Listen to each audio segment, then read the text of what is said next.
If you haven't noticed, we have a new panelist on our panel today, Elizabeth. I'm pretty sure most of you guys know her, Elizabeth Murphy. Thank you for joining us. Since you are a newbie on the panel, I'm just going to start with you and just going to pick on you for a bit. Do you have any stories or anything related to Irresistible Grace that you would like to share with us? I do.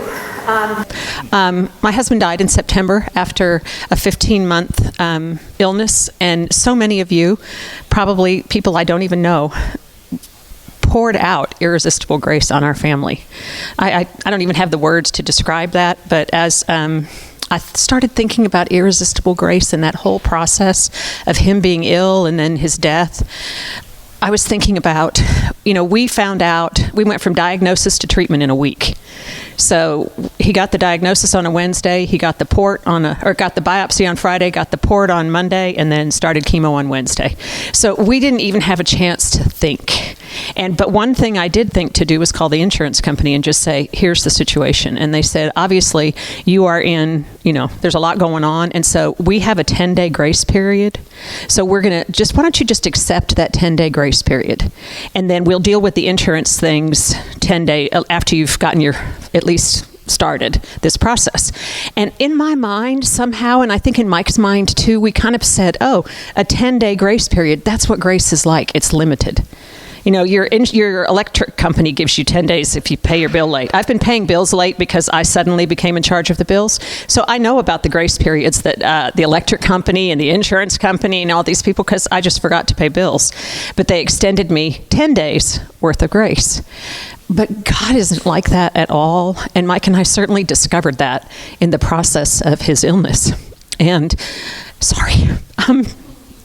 one of the things, or what we had to do when we went to chemo, it started with blood work at like 6 o'clock in the morning. And then you wait. And then you see the doctor at about 11. And then you wait. And then they finally start chemo about 1, and that's 9 hours. And with my chart, the way my chart works is you get the blood work, and while you're waiting to go see the doctor, you see the results of the blood work. And you're like, oh no. And you know enough to know this is not good, but you don't know enough to know what's going to happen with it. And Mike would say, oh my gosh, what's she going to say about this? What's she's going to say about that? And just out of my mouth came the words, well, I don't know and you don't know, but we don't have the grace for that yet. But when we need it, we'll have it. And we did. We would cry a little and freak out a little, and then by the time we got to the doctor, we were calm, and we had questions, and she answered our questions. And then while we sat waiting for chemo, we would cry a little more and talk a little more and pray a little more, and then by the time chemo came, we were ready for chemo. And it was like that the entire time that he was sick. And we never knew what was going to happen from one chemo to the next, and he did it every other week for 15 months. And so we would show up, and it could have been good news, which it wasn't very often, or it could be terrible news. We literally didn't know. And so our mantra the whole time became, we don't have the grace for that yet. We don't have the grace for that yet. And when we need it, we'll have it.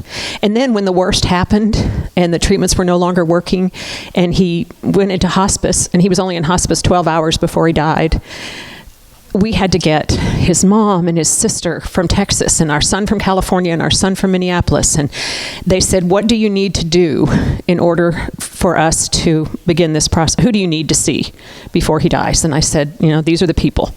And in a matter of hours, his mom and sister were there from San Antonio. And our son from California got in at 9 o'clock that night. And our youngest son got there too. So we were all there. And I just felt like that was, I didn't know that was going to happen when we went to the hospital. I didn't know this was the end. I just thought they would fix something and we'd go home like we had been doing all along. And then it was the end, and I was kind of panicking, and I thought, well, okay. Mike couldn't talk at that point, but I said, we have the grace for it now. It'll be okay.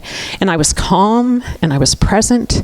And one of the things that might have happened to him is as the sicker he got, the more uncomfortable he got, and the more in pain he got, and the more dark his thoughts got. And he would say, I don't know where God is.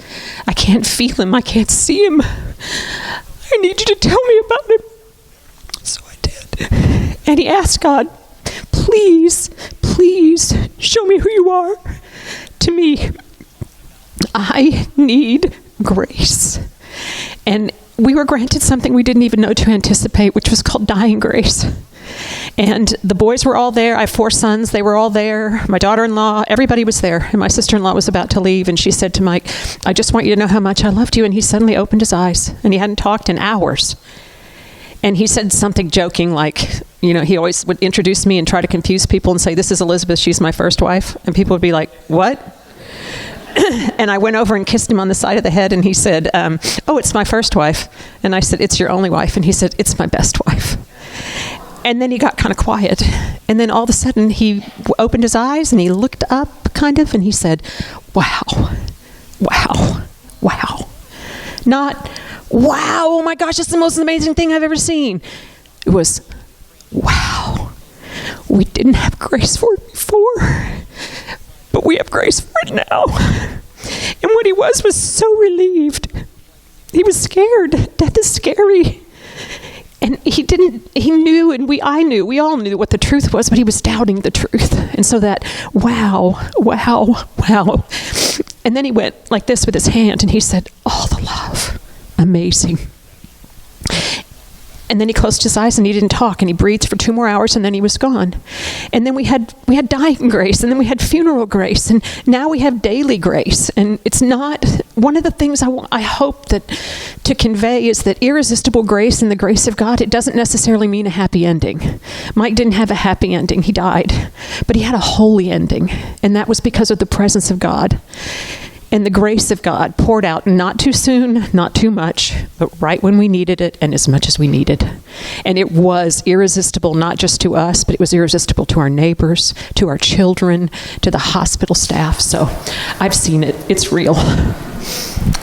Thank you so much for sharing that story with us, and thank you for being vulnerable in front of all these people, and that means a lot to us.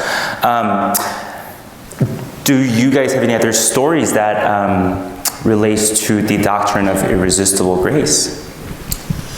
A friend of mine in the Czech Republic told me his story of coming into faith, which was unlike any I'd ever heard before.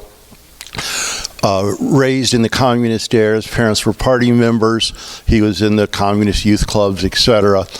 And he had a grandmother, widowed, that prayed for him and told him Bible stories, and he thought that was really special and cute. In that culture, only the old ladies and the very weak have any kind of religious thinking. And he loved his grandmother and he appreciated her, but he was a scientist. And he went on to study at the university, forestry. He wanted to be a park ranger. Moving through life, he met this woman that he was really enchanted with, but she had just become a Christian, and she said she couldn't date him because he wasn't a Christian, and he thought, how odd. Well, that's another strike against Christianity. And just really didn't think about Christianity at all. In the late 80s, he got a chance with his college buds to go to the one country they could visit at that time, Hungary. They took a vacation. They did not have the language. They did not know Hungarian, but at least they got to see something different. And then they saw in Budapest a American movie was showing. They'd never seen an American movie. They went in, it was subtitled in Hungarian, so now there's 2 languages they don't know, but they're going to watch this movie. And during the time of this movie, he describes that all of a sudden everything fell in place. And Jesus was Lord. And Jesus loved him, and Jesus had forgiven him, and he needed forgiveness. He wasn't even sure when he walked into the theater he needed forgiveness. And that it's true that Jesus did rise and he's coming back. And he passionately wanted to give his life to the Lord during that movie. And afterwards, he was shocked that his buddies were like, boring. And he was changed. When he got back, he told this young woman what happened. She linked him up with a mentor, et cetera, et cetera.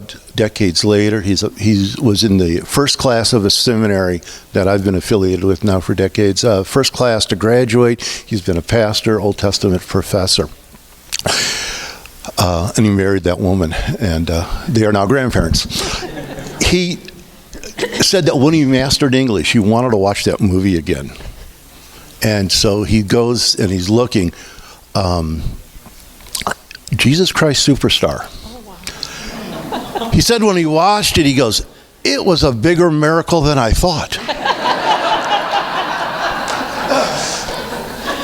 That God used and reached him, called him in that moment, that just transformed his life in so many sense.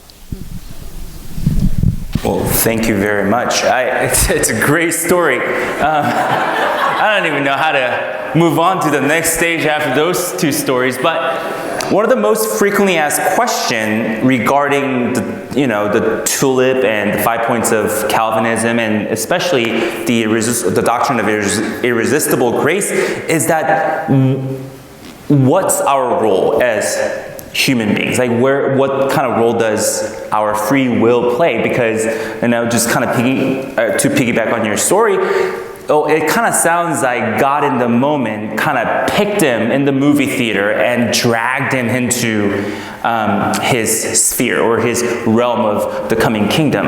So what is the role of free will in as it relates to the doctrine of irresistible grace? Yeah, so that is a issue that we often, I think that's the whole trouble with Calvinism that people have, right?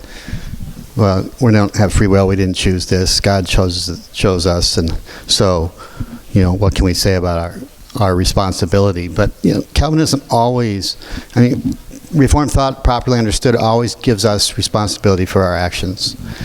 And Rick's right to stress the total depravity part, all these go together, right? So, the picture of humans in sin, scripturally, is that we're dead in sin, right?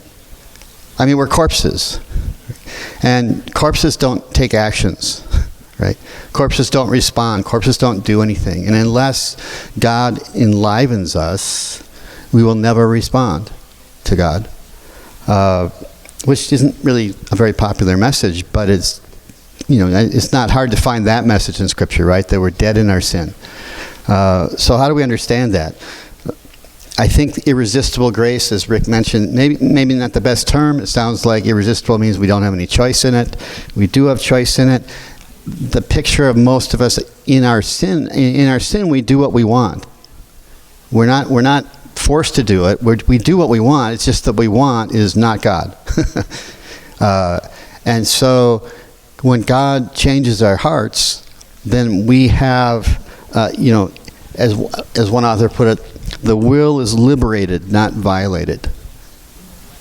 And so we are given the ability to do what we want, but what we want to do changes. And we want now to respond to God. Or sometimes theology talks about our disposition is changed. And so instead of being oriented towards sin, God has changed our hearts such that we now want to respond to God. We chose it. We wanted it. We always do what we want to do. But what we want is God. And so that's the idea of effectual calling. So as Peter said in the sermon today, our hope is in Jesus, not in ourselves. Right? We don't look to our own actions, we look to God. Yeah, well said. I'm an analogy guy. Maybe I learn slower than others, but analogies really help me to understand theological topics. So he makes analogies, I steal them for class. So here's an analogy I was thinking about just this week, that to try to show what Mark was talking about, that it is irresistible in some sense, but it's not a coercive irresistible. And I would just nuance it and say there's 2 points of salvation. One is out of our control. The first part, which we usually call regeneration or being born again, or the heart changing from a stone heart to a live heart, this is not something we ask for. This is not something we're anticipating. This is not something we deserve. This happens to us. What follows next after regeneration is very much part of our will, and it happens naturally. So here's my analogy. And this is actually based on some true events in my life. I want you to think about a teenage girl who has schizophrenia, and she's on her medicine, and so it's tolerable. And her mom helps her, and she loves her mother. One day, for inexplicable reasons, out of pride, or she was having a bad day, she threw out her medicine and said, "I no longer need this." And because of this free choice, she spiraled out of control into ruin. And as the symptoms strengthened, she thought about her mother, and she knew that her mother was against her and was coming after her. Her mother became the central actor of a horrible conspiracy plot, and she ran away from home. She didn't want anything to do with her mom. She's still acting freely, but under a fallen type of will. And she comes home to grab some clothes, something from her room, and she doesn't know it, but her mom slips her medicine into her juice. And she takes a drink before she leaves. And the medicine changes her. The medicine was unasked for, unwanted, but it heals her. And her eyes become open again, and she sees her mother. But this time she sees her mother the way she's meant to see her mother, the way her true self wants to see her mother. And she returns home willingly, gladly, with joy. There's no coercion. How could you call coercion when your will acts, when a daughter returns home to her mom? That's how we're supposed to be. That's how we're designed to be. The only part of coercion in the story is that moment that the mom does something unasked for. And that's regeneration. That's what we believe God does to us. He does that. We do not want it. We do not ask for it. And it opens our eyes. And then we do what we want. And we want nothing more than to return to our Father. And there's no hint of coercion there. It's what we were designed to do.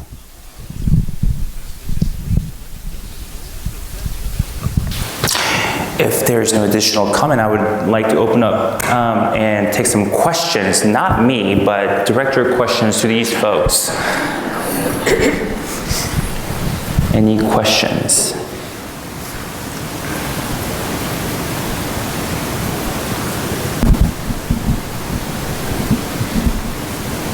This is rare. Yeah. Quiet group today. Yeah. I hope the questions come in, whatever. Thanks. So for whatever reason, wherever I am in life, I don't quite understand the perspective that irresistible grace is dragging someone from something they want to something they don't. I don't see that. So that kind of confuses me a little bit, why that would even be an issue. I suppose maybe I've just never seen it that way. I wonder, speaking of analogies or something, when I think of this is as an analogy, imperfect as it is, the idea of falling in love. Where my conversion, I was a child, but my conversion was just sort of getting to a place where, as I learned to know things about God from Sunday school and from my parents, it was like, oh, there was no other step to take but to say, I need to go forward, in this relationship. And in many ways, falling in love with my husband was, in many ways, that same thing. A friendship that kind of kept going forward until all of a sudden it hit me. Oh my gosh, I'm in love. And I want to move forward in this relationship. Whereas other people have had relationships or have fallen in love like that. It's like love at first sight. It's like, oh my gosh, I have to be with this person. And I've heard other conversion stories where they're just walking along and all of a sudden the grace of God is revealed and I've got to go there. I got to be with that person. And so I'm wondering if that's an analogy. It kind of fits more the way I'm thinking, so maybe I'm looking for something, because I don't understand this sort of, being opposed to God dragging us, whereas when God's grace is put before us, you don't have a choice, because like you said, you don't want to have another choice. This is the next step. Well, I think if it doesn't make sense to you, that dragging, that's good. I mean, it means you've got a proper understanding of how Reformed thought thinks about this. But for a lot of critics of Reformed thought, it appears that we don't have a free will, that we are coerced in such a way that we don't have quote-unquote choice. And especially as Americans, we don't like that, right? We're all about our freedom. And a lot of it has to do with how we conceive of freedom. So a lot of Arminians, for example, would argue, or at least historically would argue, that freedom is about kind of an indifference. That you have, to be free is to, I can choose this or that is completely equal. I have no disposition either way. And I can just choose God or not choose God. And they thought that's what it meant to have freedom. And if you didn't have that kind of free disposition, then you didn't really have freedom and you were being coerced. The problem with that kind of thinking is that it doesn't acknowledge our orientation, our disposition. And in fact, when we want to say, if we want to think of somebody as the more free you are, the more indifferent you are, that is the opposite of who God is, right? God is, in that kind of thinking, least free. God always, his orientation is to do the good through and through, right? And that's what makes God righteous. And usually when we think about people, we think about those folks who have, lived their life in such a way and grown in God maybe in such a way that it's now really difficult maybe for some people to sin or to make certain kinds of mistakes. That's precisely why we call them good, and vice versa, right? And so it's not about a predisposition. Actually, a proper understanding says we do exactly what we want to do. But again, some understand that in a way that they think it violates our will. So does that help?